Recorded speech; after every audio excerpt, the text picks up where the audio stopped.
আজি সদৌ অসম আদিবাসী ছাত্ৰ সন্থাৰ নেতৃত্বত 20তম আদিবাসী মহাসভা আজি আয়োজন কৰা হৈছে আৰু আজি কালচাৰেল প্ৰচেছন পৰা আমি আৰম্ভ কৰিছোঁ। আজি মুকলি সভাৰ দিন তৃতীয়টো দিন আজি হৈছে আৰু এই মুকলি সভা আৰম্ভ হ'ব উদ্বোধন কৰিছে আমাৰ সঞ্জীৱ তিৰ্কী ডাঙৰীয়া, আমাৰ এডভাইজাৰ, আমাৰ ফাউণ্ডাৰ ছেক্ৰেটাৰী জেনেৰেল ছেক্ৰেটাৰী আমাৰ জোচেফ মিছ ডাঙৰীয়া, আমাৰ আমৰিশ হেমব্ৰম ডাঙৰীয়া আৰু লগতে আমাৰ আঠাৰ টপ্ৰ ডাঙৰীয়াৰ জৰিয়তে আজি আমাৰ যে কালচাৰেল প্ৰচেছনৰ ৰেলী উদ্বোধন কৰা হ'ল। আজি আমি আমাৰ যি কালচাৰেল প্ৰচেছন আমি শান্তিভাৱে কালচাৰেল যি প্ৰচেছন আমি কৰিছোঁ আৰু ইয়াৰ পাছত আমাৰ মুকলি সভা আৰম্ভ হ'ব।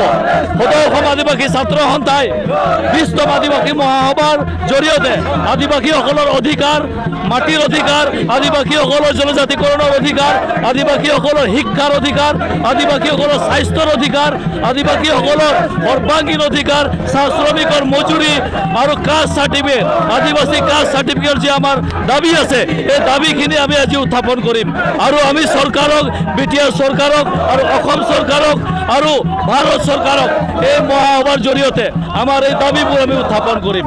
আমাৰ সবতকৈ ডাঙৰ দাবী হৈছে আমাৰ জনজাতিকৰণৰ দাবী আৰু যেতিয়ালৈকে আমাৰ জনজাতিকৰণ দিয়া নাযায় তেতিয়ালৈকে আশা অস্থিৰ হৈ নাথাকে।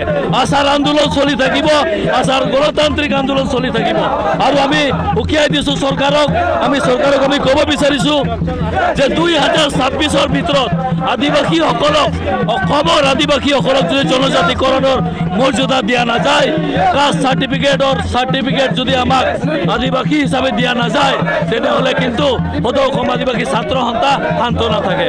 এই মহাসভাৰ জৰিয়তে আমি গোটেই অসমবাসীক আৰু আদিবাসীসকলক আমাৰ যি প্ৰাপ্য আছে এই অধিকাৰৰ কাৰণে আমি মাত মাতিবৰ কাৰণে সকলোকে আমি একত্ৰিত হৈ পেলাই আহ্বান জনাইছোঁ।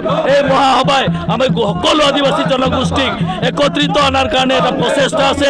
শিক্ষাৰ ওপৰত আমি কাম কৰি যাম, গাঁৱে গাঁৱে বাগানে বাগানে গুণগত শিক্ষা যাতে পায় তাৰ কাৰণে আমি কাম কৰি যাম বুলি এই মহাসভাৰ পৰা আমি প্ৰতিশ্ৰুতি লৈছোঁ।